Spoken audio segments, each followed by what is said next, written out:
महाराज जी, संतों की शरण में आने से कई जन्म का पाप मिट जाता है और कोई साधन गुरु से दीक्षा लेके मंत्र जप करने से भी सारे पाप नाश हो जाते हैं। महाराज जी, हम किस प्रकार जीवन का मोक्ष प्राप्ति का मार्ग में जाना चाहिए हमें? कि मतलब कह रहे हैं कि मोक्ष प्राप्ति के लिए हमें किस मार्ग पे जाना चाहिए? संतों की शरण में जाना चाहिए, और बात तो है कि हमारी साधना और गुरु से मंत्र लेके जप करना चाहिए।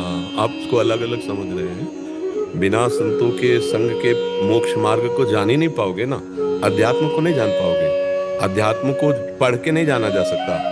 नहीं, जैसे पहले राजा लोग होते थे तो अपना जो खजाना रखते थे उसका मार्ग भूल भुलैया को बनाते थे 50 मार्ग, और उसका मर्मज्ञ जानने वाला ही वहां तक पहुंच सकता है। नहीं, आप बार बार घूम के वहीं आ जाओ, खजाने तक नहीं पहुंच पाओगे।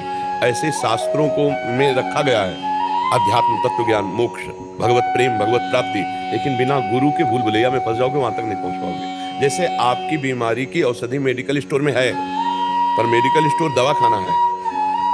डॉक्टर से लिखाओ फिर वो औषधि ले तो आप ठीक हो।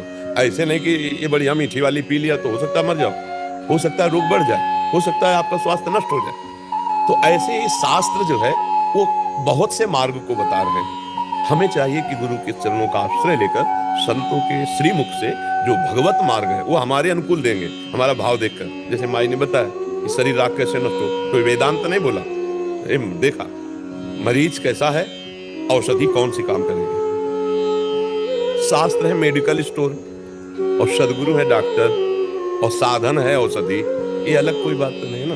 तो संत शरण जाना, उनके उपदेश सुनना, उपदेश के अनुसार साधन करना, यही मोक्ष मार्ग है। बड़े भाग पाइब सत्संगा, बिना ही प्रयास होई भव भंगा। वही मोक्ष पद, संसार समुद्र से पार हो गया, मोक्ष पद भी प्राप्त कर ली। कौन? बोले जो सत्संग करता है, जो संतों के दिए हुए साधन पर चलता है।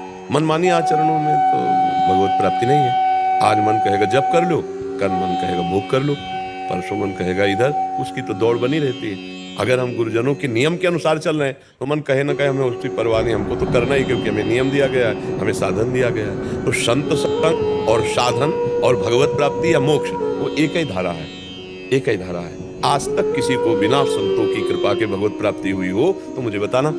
किसी को भी कहीं न कहीं किसी संत का हो जिसके जीवन में प्रवेश हो जाता है, वही भगवत प्राप्ति, मोक्ष, वही उत्तम गति, उत्तम विचार, उत्तम आचरण वाला होता है।